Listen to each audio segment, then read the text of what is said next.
Welcome to the Road Hunters podcast. This is your go-to source for incredible stories, diverse perspectives, and a deep dive into the world of motorsport. I'm your host, Jonathan Bennett, and joining me on this adventure is also Mr. Andrew. Now, each week, we will bring you exclusive interviews with passionate individuals from all over all different aspects of the racing community. And our goal is to showcase incredible talents, the dedication, and the stories that make motorsport so special to us all. I'm thrilled to be an ambassador for Driven Minds. It's an organisation dedicated to promoting and providing mental health support across the motorsport community. If you ever see any of the Driven Minds lot, or myself included, make sure you come up to us and say hi. And together we're working to break down stigmas and raise awareness and ensure that everyone in the paddock has access to the resources and support they need to both thrive on and off the track. So buckle up, join us on this exciting journey as we explore the incredible world of motorsport, one story at a time. So don't forget to subscribe to the Road Hunters podcast on your favourite platform, the YouTube channel, which also has additional stuff, and follow us on social media for the latest updates and behind the scenes. And this season, I'm personally supported by UBC Brakes and Carbon Positive Motorsport. So now, let's dive into today's episode.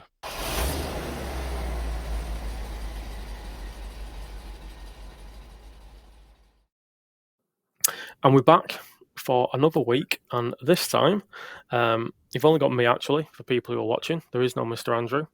I'm sure he sends his regards. He would normally be here, but we have I didn't actually check with you, make sure I pronounce your name correctly, but I'm going to go for Eliza. Yeah, that's Seville. right, yeah. Thank you. It wasn't that hard, but I am shocking with names, even as an academic. It's pretty bad. So really excited with this one today. And just as a bit of an introduction to you, obviously you are a race car driver, you are a motorsport engineer, you've done Formula Women, and we're kind of going to go on to all these things. So I suppose a little elevator pitch from yourself on an introduction to you, for those who are not aware.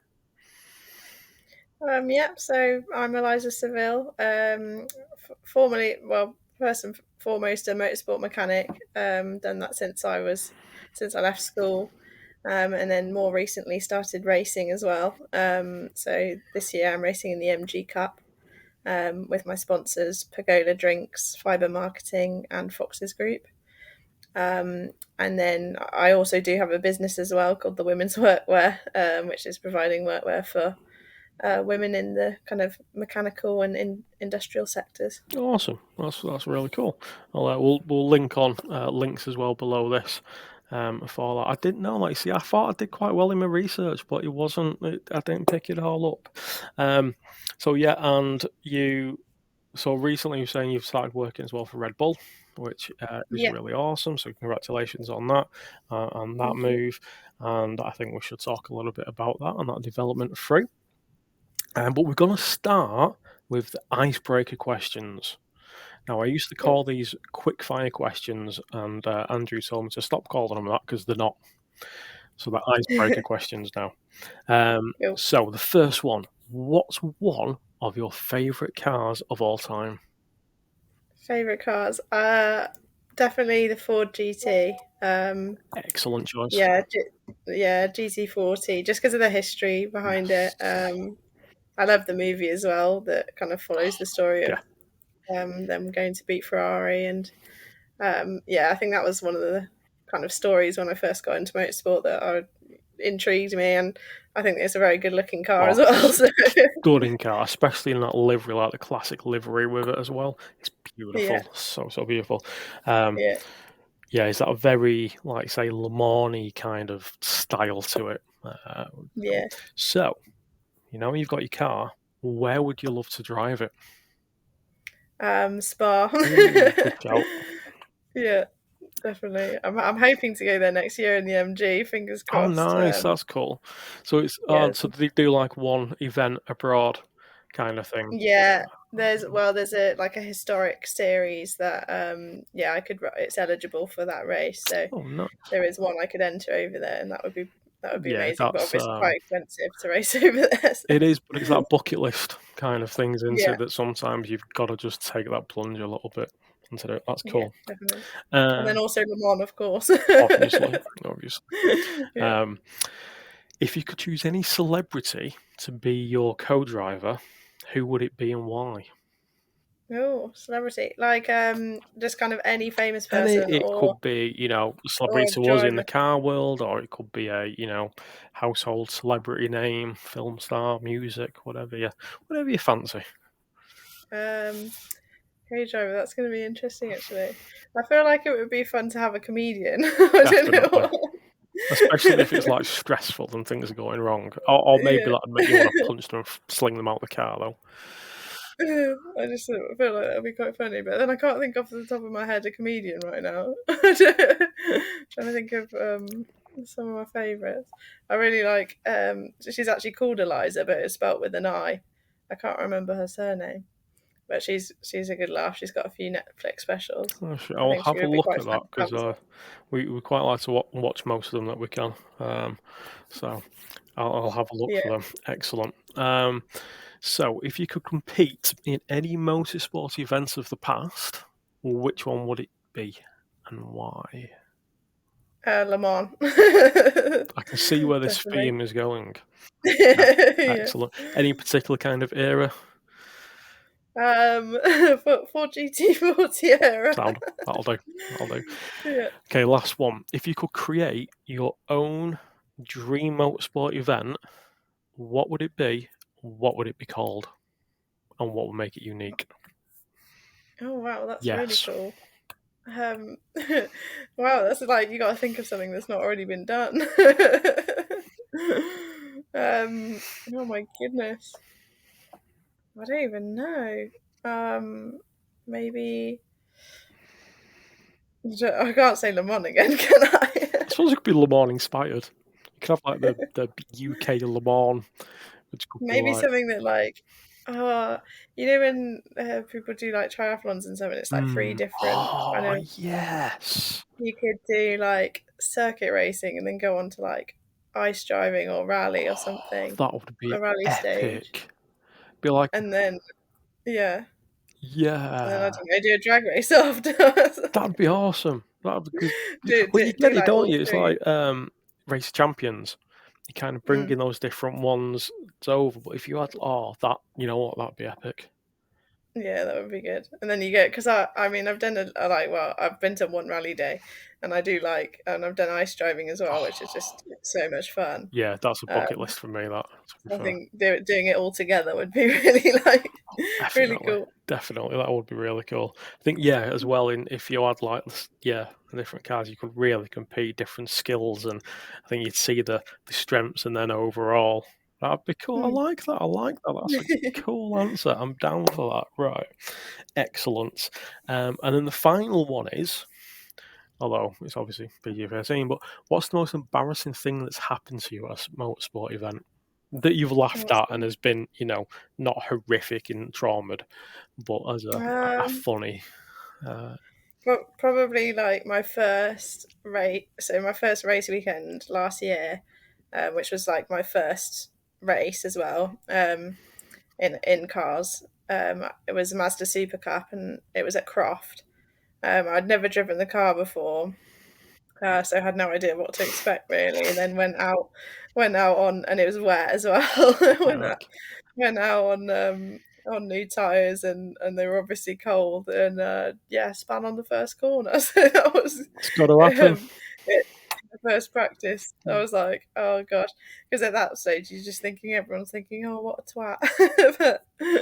but Yes. I soon got over that, realised everyone's too focused on what they're doing, and Yeah.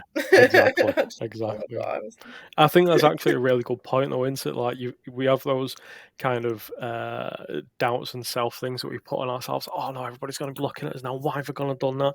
And you realise that generally everybody's pretty supportive. And yeah, you know, if you do something and you do that, you got to learn. Everybody's got to learn. As long as you're not dangerous, you yeah, know, that's it. We've all got to learn. that's it. Yes, definitely. Um, the first time I pulled in the paddock with my car and had to get people to come run over because I'd blown the gearbox apart, and I just stopped and nobody could get past me. And it was Yeah. I was like panicking and Yeah, you anxiety panic, don't fueled. you? Mhm. Oh well, hopefully that's not going to happen this year. So yeah, brilliant. Love that. So we kind of just want to have a bit of a talk about you, get to know you as your kind of person, your influence, kind of moving through, and then about your journey. So I suppose kind of growing up and that relation with cars, or what was your sort of influence young? Was it in like a racing family? Did you have, or, I mean, some people never had any interest in motorsport before. Was it kind of something you was around? Yeah, not at all, really. I did since I've kind of got into motorsport at a later age. I my nan did find some photos of me when I was a little kid playing with some Hot Wheels and on the floor in her room. Yeah, so I think there was like signs there that I'd Mm, quite liked it. And I always liked Lego as well, yep. doing Lego like my brother would get the Lego sets and he wouldn't touch them, and then I'd go and do them. So I obviously I think was quite practically minded Mm, from a young age. But my dad watched the F1 on the weekends. I do remember that growing up, but that was when I was quite young, so I don't think I really understood what was going on. yeah. And then I think he kind of stopped watching it at some point. Um, and then it wasn't until I was a teenager really just discovered videos on YouTube of rallying. I think Ken Block was probably one of them. Yeah. Just sort of seeing those videos of him like rallying through the streets and stuff, and just thought, and then people drifting and racing, and just thought it was awesome. And that's I think initially what sparked my interest into it, so to start researching into it and finding out about motorsport. That's really Um, cool. Yes, so you yeah, didn't have that typical kind of upbringing around the cars, but no, it's something that you very much kind of think, yeah, saw and grew and came into, which I think is really, yeah, really cool. it So, just all looked very exciting. yeah, well, I I was think like, that's it, definitely. When you see, certainly like what Ken Block did, I mean, Ken Block will always have a special place in my heart because I used to watch his videos on repeat. Albeit sometimes as a bit of an escapism from the life I was on then. But it was this whole thing that one day that's we're gonna be that kind of thing, and it was this passion and love. And I think what he did for a lot of people is he showed this world of excitement, of adrenaline, and mm, obviously he was doing very flamboyant things, but it opened a lot of people's minds to this new world that they could come along.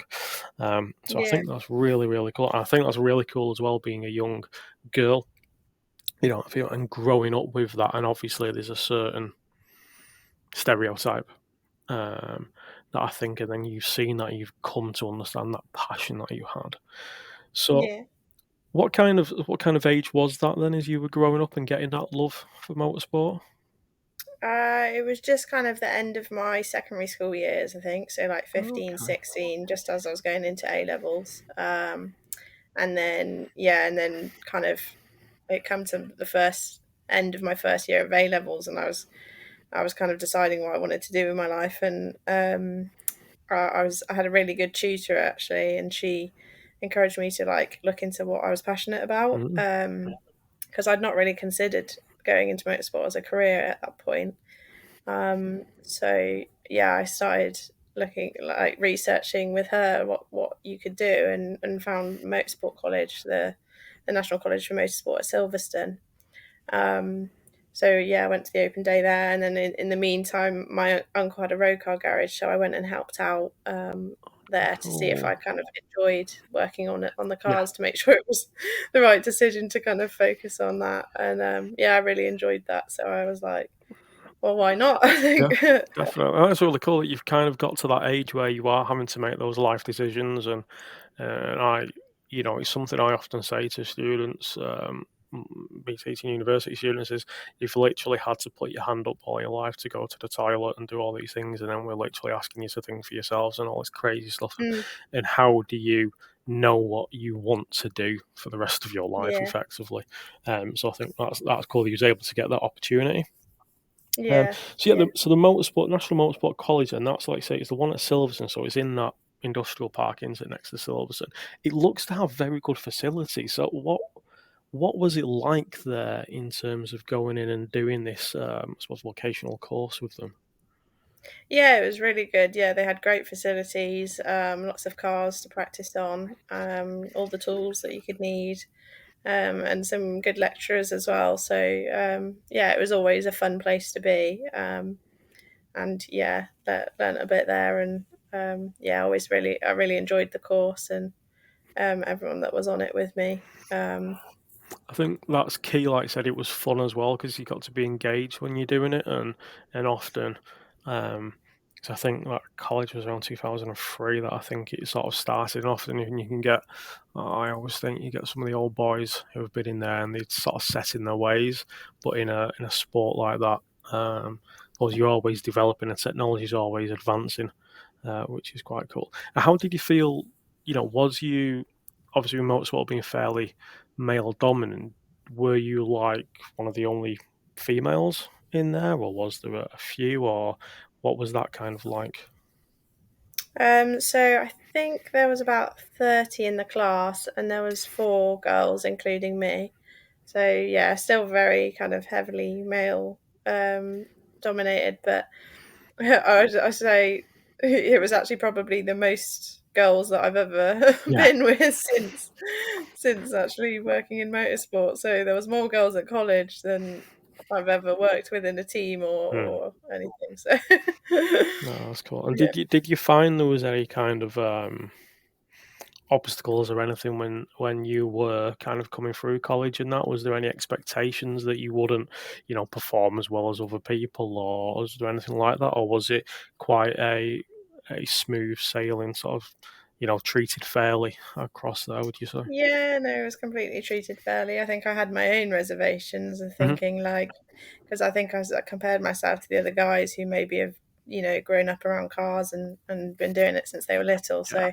So I was thinking, oh, people are going to think, oh, she doesn't know anything and kind of judge me for it. But that wasn't the case at all. And I just really enjoyed learning about it all. And I think one of my first like assignments I got back was I think I had the highest mark, so I was Nice. pleasantly surprised.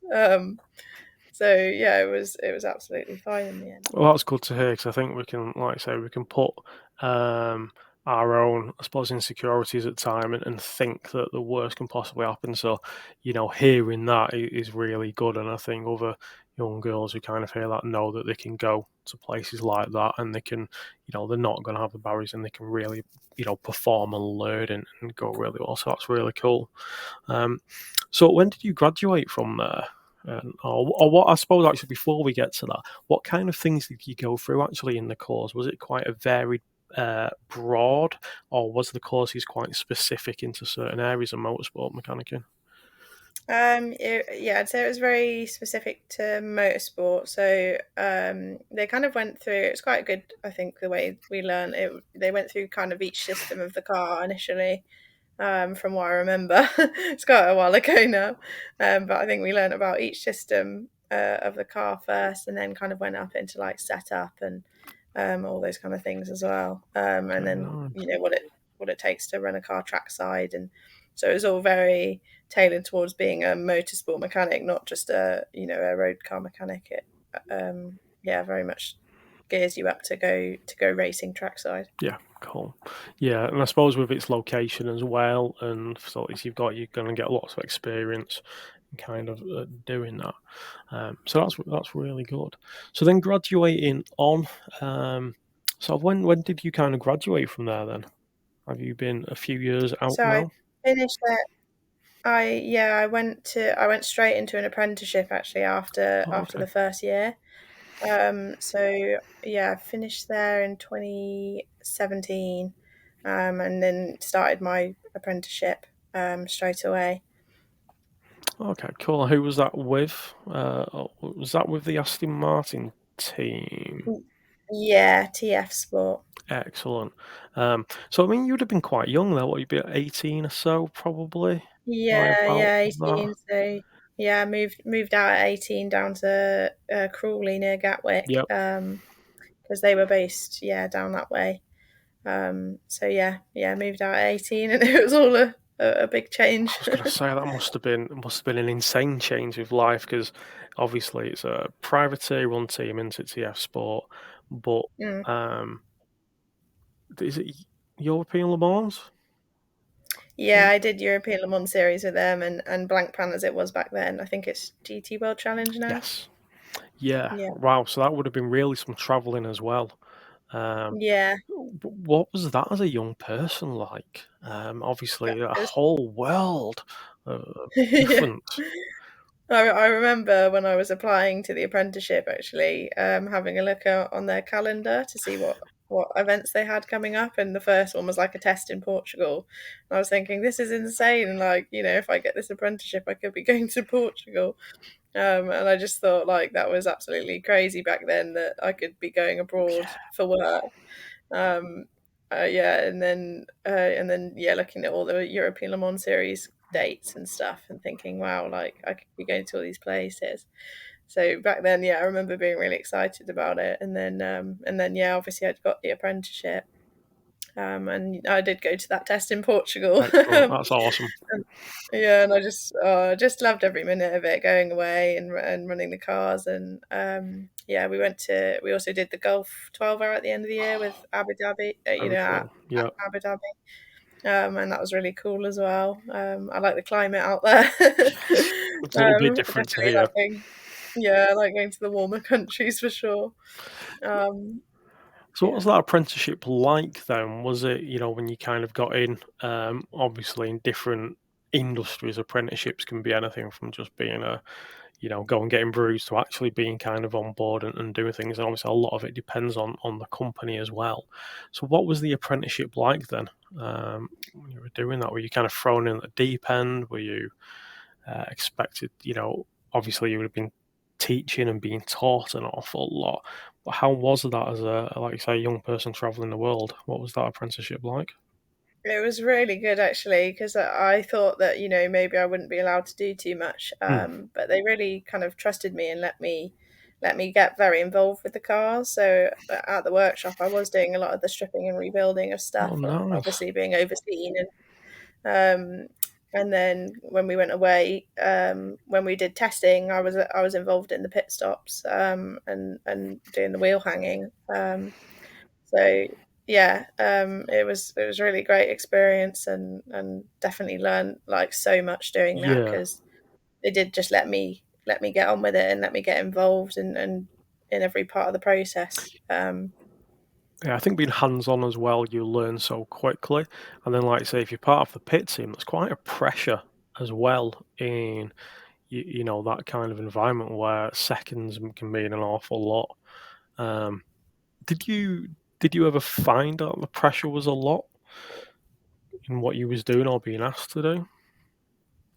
I think maybe at times I might have felt it a little bit, yeah, because obviously you're thinking, there's a lot of stake. If you make any Mm, mistakes, that can have a detrimental effect. So you're always being very like aware of everything you're doing and just being very careful. mhm. Um, so there's definitely going to be a certain amount of kind of pressure always kind of in the back of your mind, but for the most part, just really enjoyed it. Awesome. Oh, that's brilliant. I mean, it certainly would have been a heck of an experience, like I say, to travel around and go for them and just, you know, traveling the world and all these different places, climates, and even though you're at a racetrack, it's still different cultures and atmospheres, which I think is really cool. Yeah, yeah. So how long was that apprenticeship with them?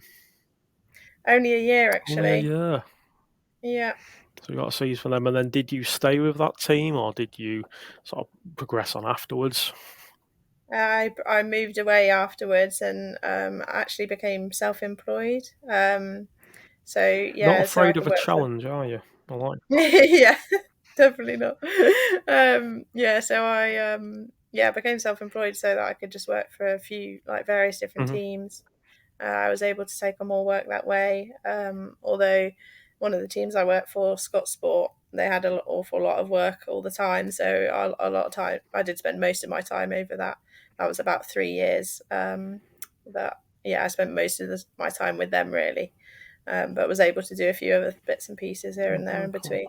What kind of cars and racing was that on? Was it quite varied, or was it a similar sort of endurance based work again? Yeah, it was quite varied actually. They did everything. We did a couple of rounds of British GT, GT Cup, But then we also did a lot of historic stuff, so the Oh, Historic okay, Masters cool. series and Peter Auto. So that was really cool. Got to work on some really cool cars, like the Porsche 962 and Kiki Rosberg's FW08. Yeah, a few historic F1 cars like Very Shadow nice. DM1. So yeah, some really cool cars and cool projects. So a few kind of restoration projects. Oh, wow. But yeah, there'd be a lot of times where a customer might have bought a car that needed a fair bit of work to get it back to like race Mhm. ready. So we kind of completely do the restoration on it to get it back ready to go racing, and then actually go and race it the following year. Wow, wow, that's cool. That was That's really really cool. What was the, I suppose, the transition like as well from having your apprenticeship and being on one team and then kind of moving and working for other teams? Was it, did you have to kind of adjust your style to kind of fit in with different teams, or was it fairly similar? And once you kind of started, you quickly kind of found your feet and your place.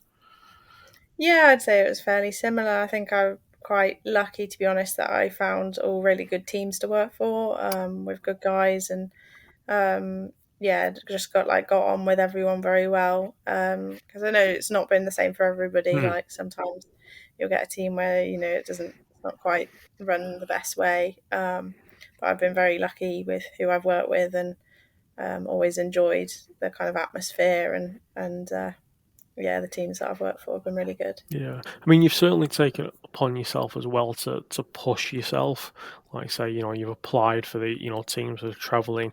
You've gone self-employed. So you've taken that um, plunge, lunge, whatever the word is, to work that. And I suppose that also gives you that opportunity that if one team wasn't working right, you're able to, you're not having to force yourself to stay there. You can go meet other work. You're building your contacts and your networking. Um, so I suppose as well, before kind of moving on, looking at that self-employed as a young person, how did you find taking on that kind of responsibility of being self-employed in this industry? And I suppose just setting up a business and company as yourself anyway. Um, what were those kind of things that or lessons that you would tell yourself back then if you were starting again? Yeah, it was okay. It wasn't too difficult. I didn't set up as a limited company. I was just a sole Hmm. trader. So yeah, just had to find. I mean, luckily there was other guys I knew that was self-employed, so I was able to just kind of get information off of them, and used one of their accountants just to kind of make sure all the books were fine and I wasn't making any mistakes in that regard. And then yeah, just it's just networking and putting yourself out there and making sure that Mm. you've got the work coming in, so that you don't have a period of worry that you can't afford the bills Yeah, and stuff. absolutely. Um, Uh, but yeah, I was quite lucky that I had Scott Sport as kind of my main team to work for, because there was kind of pretty much always guaranteed work with them. Nice. So you kind of hit the ground running a little bit, but you still had to, as well, I say, although you were lucky in some regards, you still had to put yourself out there to go and get Yeah, that work. And I think that's it. A lot of the time, I feel we can be very worried about, oh, is it safe to do this or should we do this? And sometimes you've just got to take that plunge and go for it, which I think yeah, you're living proof of that in quite a few of those instances. It's been probably quite quick thinking, like with going to the motorsport college and moving through that, and then okay, well, I'm going to go self-employed. So that's really cool, and having that variety of cars then as well that you've worked on. Because I think I remember reading you've done kind of single seaters as well as like the GT stuff and the historic F1. So that's really really cool. mm. Um, so then from that, so you had weren't really driving, were you, at this time? You were just kind of focusing on the mechanicing and the working, Yeah. and then is that the time you went into the sort of autonomous prep stuff? And I remember reading that, and um, there's a question, I guess. Then, what do you see of autonomous racing cars? Do you think they're the future? No. Excellent. I think it was a very cool project to be a part of. But I think on the road, Hmm. definitely it will. it will be the way of the future, just to take out the kind of human error aspect of driving on the road and reducing accidents and stuff. Yep. But in terms of racing, I don't see it replacing drivers, because at the end of the day, I don't think people like to support the drivers and like that aspect of it. I don't Definitely. think anyone would support autonomous racing, No. personally. I think that's it, and I think now more in motorsport as well that personalities of drivers and teams are coming big again, Yeah, and I think people really do kind of have that, the crowd, like motorsport, you have like the Backford Blues who just in Rallycross, sorry, will take over anywhere where he's racing kind of thing. So I see how you're, yeah, I see what you're saying with that. So tell us about this autonomous projects then, and kind of what it was, where you started, what you were doing, and what was the purpose of it? Like, what was their outcome or their wants, yeah. I suppose, should probably say. So I think their aim was just so I worked for a rival, so they were using the robo race cars basically to develop that software and technology, to implement on their vans, because they were actually going to make Okay. transport vans, for the transport sector. So I think they were developing that technology and kind of showcasing it on a kind of Mm. big stage, to show what like the kind of very far end of what they could achieve, to show that it was safe to use on the road, essentially.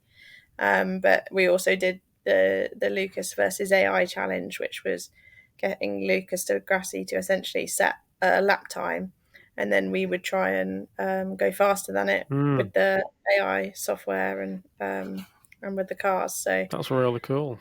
Who yeah, who won in the end?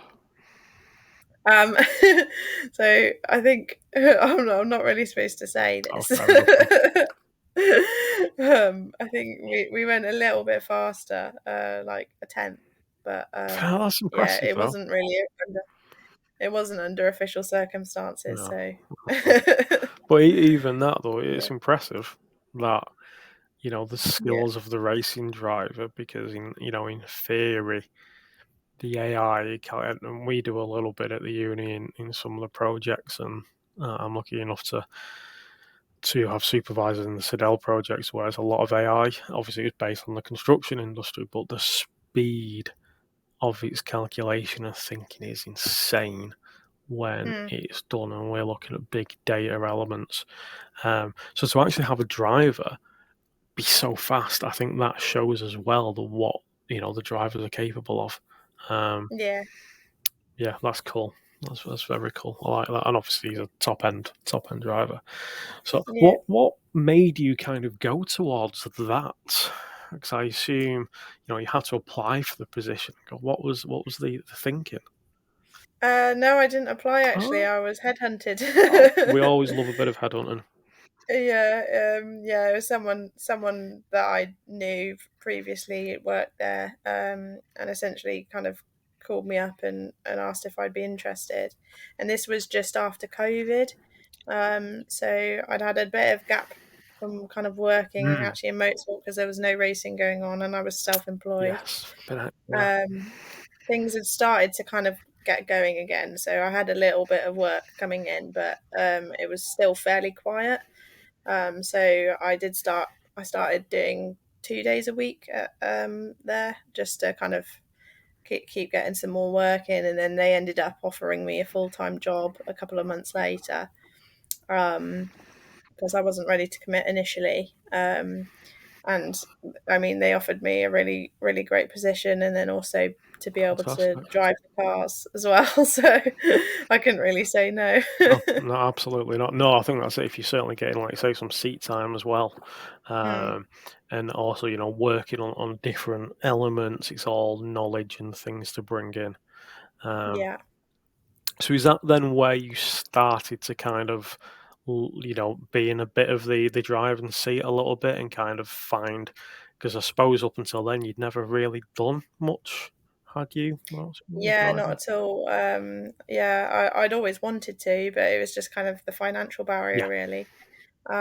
So yeah, that was the first time getting in the car, really, and they put me through my odds as well. which is Awesome. really good.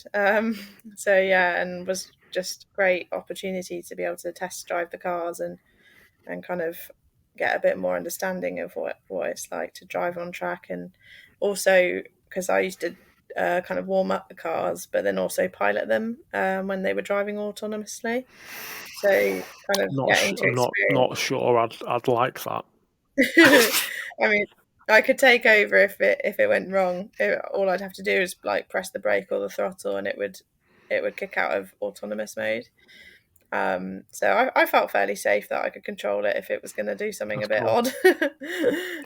I'd just have So it something was like fine. iRobot in the back of my head, you know, the film, and I'll just be like, is it gonna try and take me out? Are we doing that? Yeah. Yeah, but yeah, no, it was good, and so essentially I learned to drive from an AI robot. I mean, I suppose it's not a bad thing to learn from. You know, Yeah. yeah, why not? It's a different way to approach it. You know, there's karting or there's sim racing, and you can then do AI robots. Why not? Yeah. Maybe that'll be the future of Yeah, how to maybe. teach it. And yeah, maybe it will be. And then it'll do like a little lap round, and you'll have to try and match it in. I mean, if ever we do data logging of laps, and you can see where you are against other people. So Yeah, could well exactly. be Yeah. the future of track Hmm. driving. So what kind of Yeah. cars, so was that, what kind of car was that?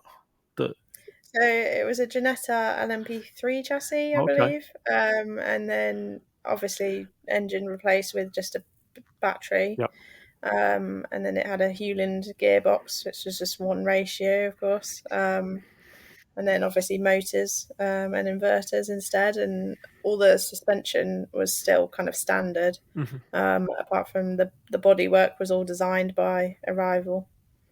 interesting. Yeah, because I hadn't really heard of those cars before actually, before reading about that robo race stuff, so that's quite interesting. Um Yeah, And very cool, I think, how they were doing it was showing the application of something race car wise, but as a way of, I suppose, marketing and also development onto the road, yeah, worthy, which I think, you know, that's where you would see that kind of technology coming forward, like you say, which makes an awful lot of sense. Um, we did a podcast recently with a racing driver and presenter, but she's also a driving instructor, and mm, you know we're hopefully going to do another one about road safety, which is probably great for yeah, the nerds. But you can kind of see that element of one day will we actually kind of get to that, although there's a lot obviously for the infrastructure side of yeah, that. So really, in that, all of this was kind of happening in quite a short space of time. yeah. Obviously, if you take out COVID as well, so that's 2 years.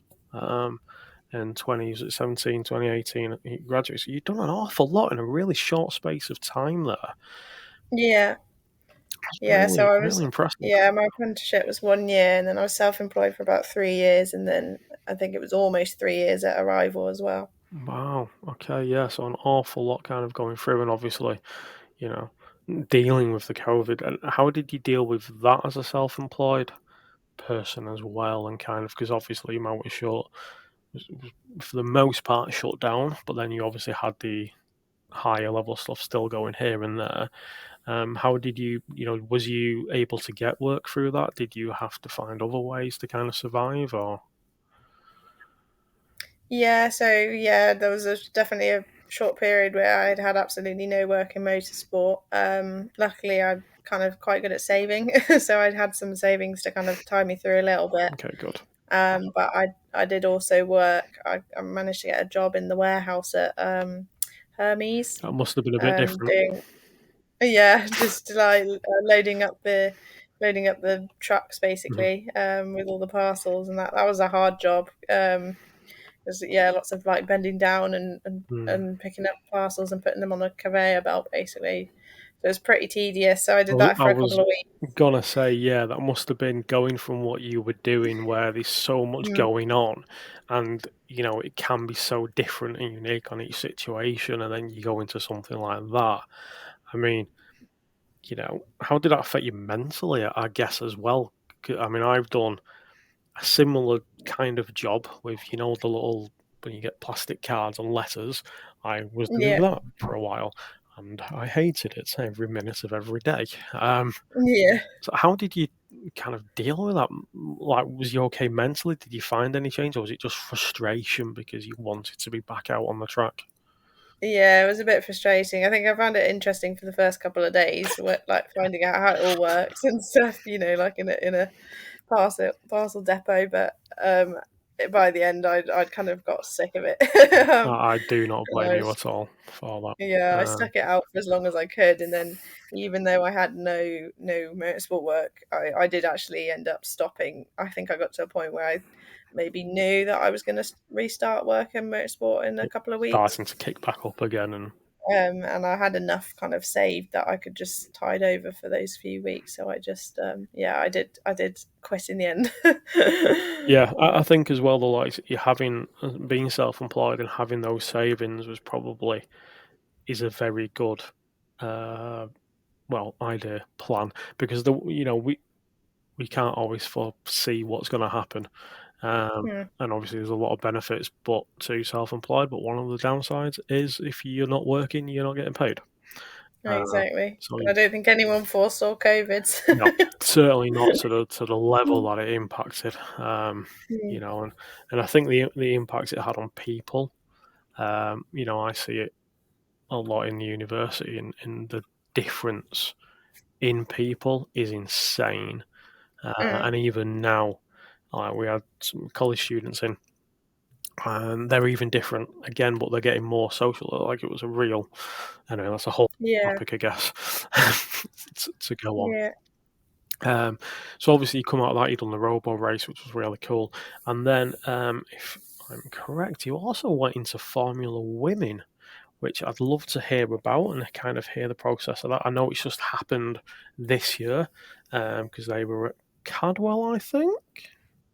I think it was Cadwell yeah. where they That's were right. doing it. So yeah, I'd love to kind of one, I suppose, what went through the application on that, and why did you choose to go for that? And then also about the process of what was kind of involved in that. Yeah, so I was obviously driving the kind of robo race cars at the time. So I'd had that introduction into driving. And then I just saw through my workwear company, lots of girls following my account for that, and they all kind of had like Formula Women entrance in their bio. And I Mm. was like, "What's this Formula Women entrance?" So I kind of Googled it, found the website, and it was saying, you could win a season in GT Cup in the McLaren. So I was like, well, I'm not gonna turn this down. I'm gonna definitely enter this, and it was only £99 to enter. Oh, that's quite Um, good for what you're getting as well yeah, from following the 100%. social Yeah, media with people on there. It seemed quite good. yeah. So yeah, so went entered that, and then it started off with an initial driving assessment. Mhm. So I went for that. That was at Bedford. And yeah, got through to the next round, which was so they did assessments all over the world because it's a global competition. So I think there was 1,000 women that entered Oh, initially, and then they chose this top 75 to go for a shootout, and that involved a written test, karting, another on-track assessment.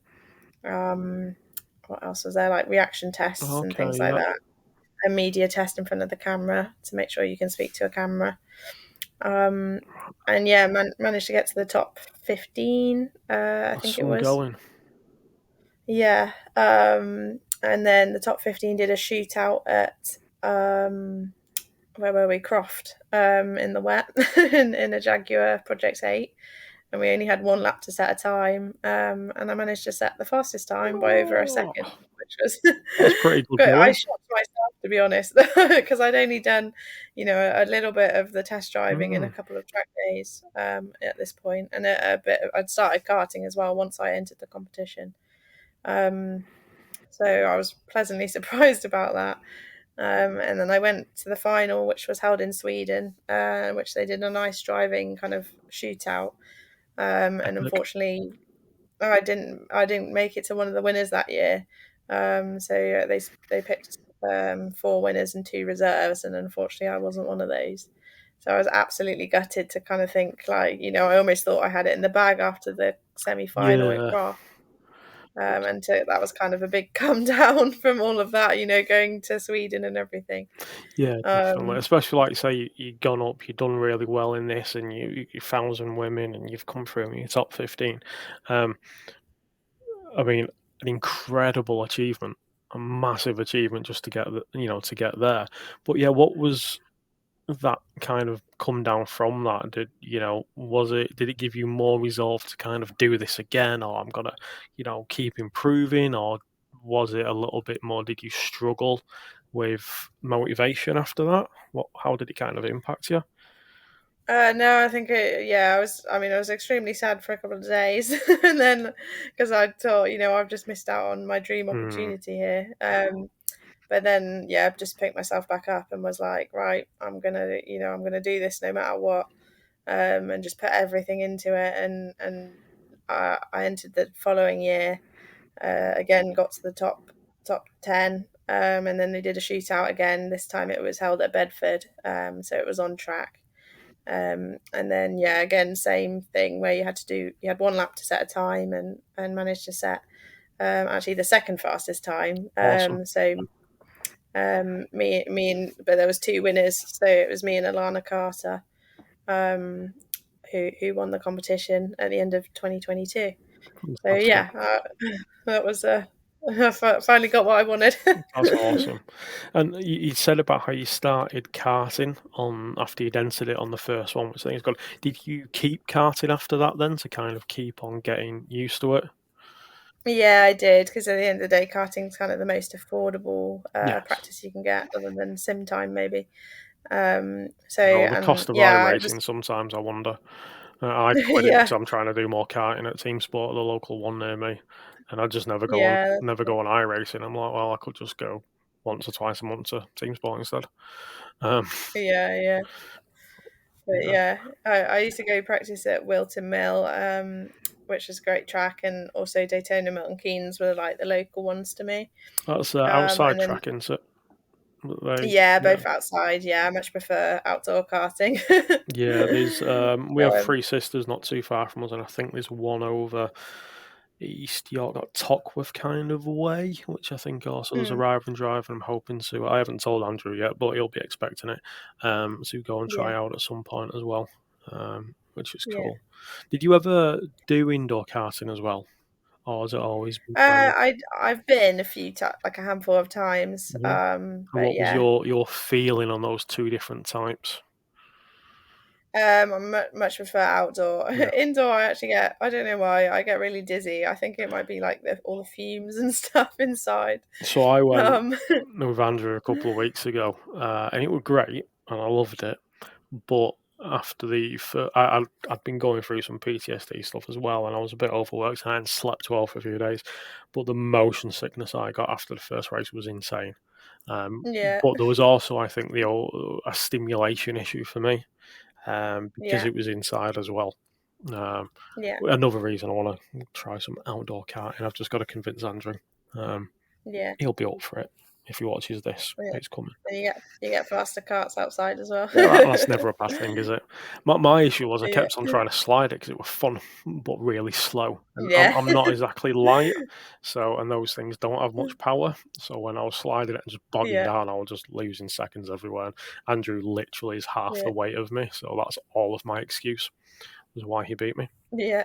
But yeah, no, That's what I went with my dad one time, and he was the same, sliding everywhere. it's great fun, but not necessarily fast. Well, No. that's really cool. So you've gone to kind of crafting, you set this lap. What kind of car was it in that year? Did you say was it So the second the at second Croft year? or at Yeah, at Croft. yeah, the second year, it was actually just a BMW. I think like 2 litre Oh, okay. petrol. So Yeah, rear wheel drive again. yeah. Interesting. Cool. So you've kind of that's interesting. Um, so obviously you'd finished that Formula One. Was that then the kind of period where you went, right, it's time for me to get behind the wheel, not obviously you're still mechanicking, but also to get behind the wheel. And what was if I think you were saying the Mazda Super Cup? and Cross, Yeah, which so probably after doing the second fastest lap at Cross, that probably wasn't what you was expecting to do, um, no. to spin it round. So what was I suppose, why did you decide to go for the Master Super Cup? So I had a guy coaching me called Ben Tuck, and he was kind of advising me at the time. And I think that was a championship that he did actually. So yeah, I was kind of just like looking into different options of what would be like a good starting point to kind of learn and develop. Hmm. And I wanted to stay rear wheel drive because I much prefer rear wheel drive, and that's what I've always driven. And yeah, so I It's a wanted to lot do more rear wheel fun. drive. Yeah, and I knew Master Super Cup's very competitive. Hmm. So that's kind of the reasons why I chose that championship. No, cool. Very cool. I think yeah, it's a good championship and a good series, definitely. And I think you get in that, especially like you say, in the cars you'd worked on as well, with the sort of Le Mans and the GTs and what have you. It's got that rear wheel drive feel, and it's that race car kind of feel. One of my biggest Yeah. issues I had when, because obviously I race a Saxo, was I wanted to be rear wheel drive, but you don't get them in production Mm. rallycross, so that wasn't happening. However, Yeah. when I moved to supermods, who knows? Um, so take us on that journey. How did you find that first season then? Did you manage to do a full season, or was it kind of partial season? Yeah, just partial due to funding, unfortunately. So As all of us yeah, starting out, definitely. I managed to do 4 race weekends. So that was good. Yeah, really enjoyed those, and found that I seemed to be quite good in the wet because I got my first podium Oh, nice. in the wet at Nice. Snetterton. I managed to get a second place there, so Really I cool, was really yeah. happy with that. And then this year's season, you're in the MGs, MGTF, isn't it? Yeah, MGF actually. MGF, sorry. Yeah, Yes. That's got. And what was that? Again, rear wheel. There are rear wheel drive, aren't they? Those. yeah, yeah. Rear wheel drive mid engine. Awesome. So quite keeping that kind of style of car, I guess, that you're sort of interested in and used to some degree. That's cool. Yeah. And what was the decision for that? I mean, it seems quite a. I, I've not really looked at it much until I kind of saw it on your socials, but it seems quite I suppose, affordable in some ways, is it?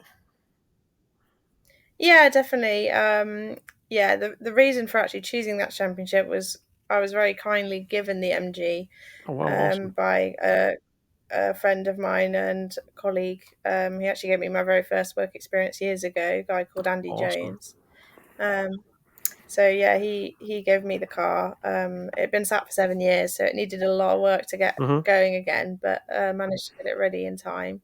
And it was also just a way of it's obviously cheaper to have your own car and run your own car rather than Yes, hire someone else's.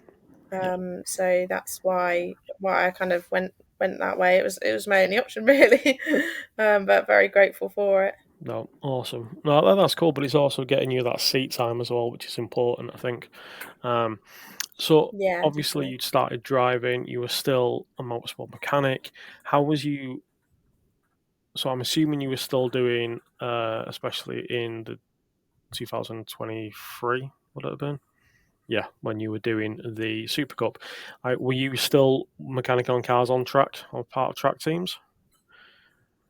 No, so I middle of 2023, I'd left Arrival Hmm. because they'd basically run out of money and they'd made most people redundant. I was the Oh, only person left in my team that wasn't redundant, so it was all looking quite bleak, and there mm, was not actually really anything to do because they didn't know what was going to be happening. So I decided to leave because yeah, I was obviously job security was not yeah. looking great. Almost at some point it was going to have So to happen anyway, so why not go on your own terms when you could? yeah, yeah.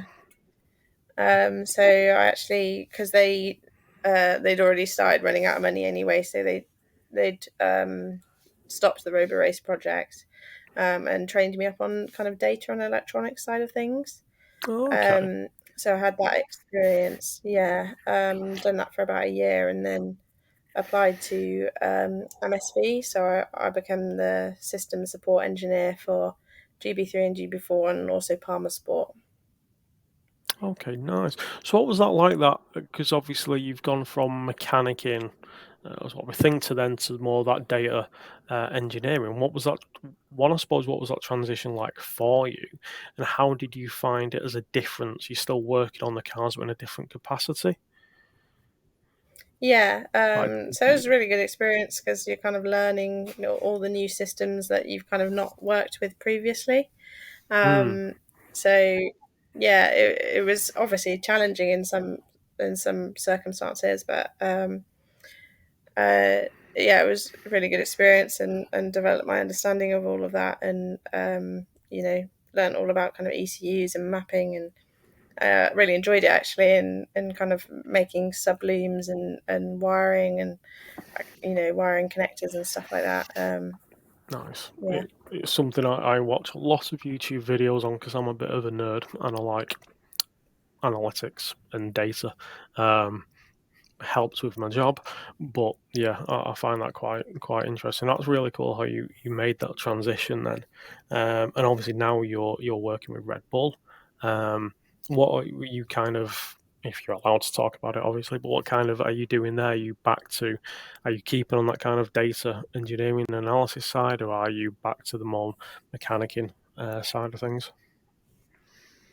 Back to mechanicking actually. Yeah, I kind of decided that with the kind of data analysis stuff, I did miss being on the tools. Hmm. It was really good to learn all of that side of things and have an understanding of it all.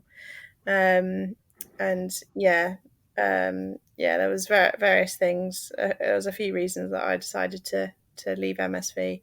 Um, but yeah, I did miss being on the tools, and when this opportunity came up for Red Bull, I couldn't say no, really. I think that's it. You're getting that experience of different aspects, so you can learn what it is that you like and don't like. Because, like we are saying, you went through so much so fast, but there's obviously other areas of motorsport to work in.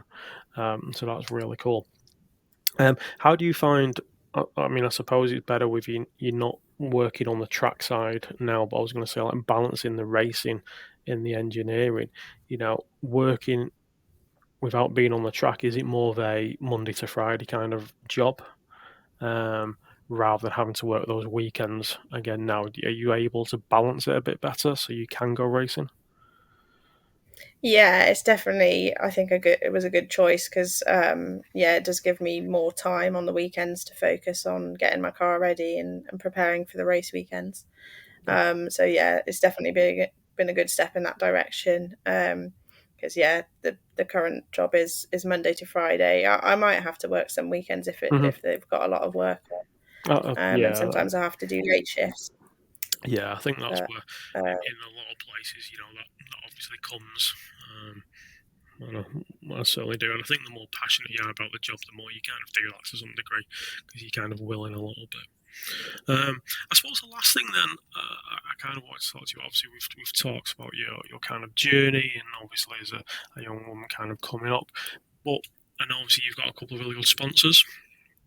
And how did you go about approaching that and working with to work towards and approaching companies, knowing that you were wanting to kind of obviously get more into the driver's seat as well. So how did you, or what advice would you have for people who are doing that? yeah, it's just about kind of putting yourself out there and networking, I'd say, and actually meeting the business owners, and then also learning about what the business wants from a sponsorship or a partnership, and how you can help them, Mm-hmm. and just learn about how you can help them. You've kind of got to learn about business and marketing, to do that. Yeah, it's quite a challenge if you've not done any of it before. Mm, I've obviously done a little bit. Having the women's work kind of, I think it helped me of course, yeah. understand like what businesses want. Um, but yeah, definitely it's a challenge for sure. And I can't say I've ever got any sponsorship from just emailing. Unfortunately, I just don't think that works at all. Hmm. Kind of like cold calling, cold Yeah. emailing. Um, people just don't know who you are, and they're not gonna trust what you have to shell say. out money onto you, and Yeah. you're some random person. Definitely, I can see that. I know that's something that I've forgotten what she's called. Jess Shannon. She wrote the Get Paid to Race book. I've forgotten what her TV Yes, show. I've used that. Yeah, I'm Yeah, due a I've definitely. reread because yeah, I need to up my game. Interesting as well, like you're saying, you obviously Yeah. were in business yourself, and you kind of obviously learn about the marketing. And I think, as racing drivers, there is an element of business to it because you do, unless you have Mm, the funds available, you have to raise those funds, and that kind of obviously comes from, yeah. you know, either working a very good job, extra incomes, or sponsorship, which is cool. So that's really cool that you've done that. So tell us your future plans then. I suppose future plans for you in terms of your career in motorsport mechanicking, and obviously as a driver now, and you're pushing that element, and obviously are doing really well. So what's your future plans? Yeah, so I've got quite a few goals that I want to Cool. achieve. We like it. I mean, you've been ticking I'm them off sure there so will be far, more so that. Yeah, yeah. But yeah, as a driver, I really want to get to the 24 Hours of Le Mans. I think because that's where I started as a mechanic. In my first year, I did yep, love European Le it. Mans Series and got to do Le Mans, and it was just an amazing experience, and absolutely loved it. And I'd just love to go back there as a driver. Yeah. So that is my aim, is to get to Le Mans as a driver. And then I also want to be able to go trackside as part of the pit crew with Red Bull as Mm, well. So that's another that would be goal of mine. yes, a very interesting experience because that's going to be some pressure. You don't have time Yeah, to make a mistake in that one. I think that's really cool. yeah, definitely that. No, definitely, and I think that'll be really good to see. Like I say, you very much seem to push yourself out there, and you know put yourself into positions to be able to get those things to happen. And I really think I look Yeah, forward to it happening because there's no reason why it can't happen. Um, thank and you. yeah, I mean, and you never know. Le Mans to go to is on my bucket list, so maybe I'll be there and you'll be racing, and I'll be cool. And we'll see. But Yeah, definitely. thank you very much for coming on. It's been really good. I think it's been really interesting, and for someone as well didn't have that upbringing around cars, and for you to kind of find it and then develop this passion and this love for it, and go into the mechanicking side, and kind of showing, I think as well, showing the young girls that it can be done, and there's no reason Yeah, that you shouldn't. And to really push and put yourself out there. It's been one heck of a journey that I think you've been on, um, and I'm really excited for the future. And I hope you keep pushing and doing well. And see you on Le Mans one day, which will be very yeah. cool. Thank you. Thanks for having me on. No, it's been great. So all the best for the season as well in the MG. How did you find that actually? I suppose then we will finish it. But how did you find going from Super Cup to the MG? Yeah, good. I'm actually on slicks in the MG, so Ooh, that's like probably one of the biggest differences, as well as it being mid-engine. mm, But yeah, I really like the car. Yeah, it's good fun to drive. And yeah, I really like driving on slicks because it just feels a lot more accurate in the steering, and a lot more yeah, feedback, so I it's assume, and a lot been. more. Yeah, kind of. Yeah, Yeah, a lot more yeah, it's been grip on really there, and good. you can feel how it's moving. Very cool, very cool. Right. Well, Yeah, thank you very much, Eliza. And like I said, we'll put your socials below this, and I look forward to seeing as you progress. And I'm going to fit. So, everybody who's been watching, thank you for watching or listening, whether it's on the podcast or on the YouTube. And as always, like, subscribe, go follow Eliza, and wait for the journey. So, thank you again, and we're going to hit stop. Oh, then confirm. thanks.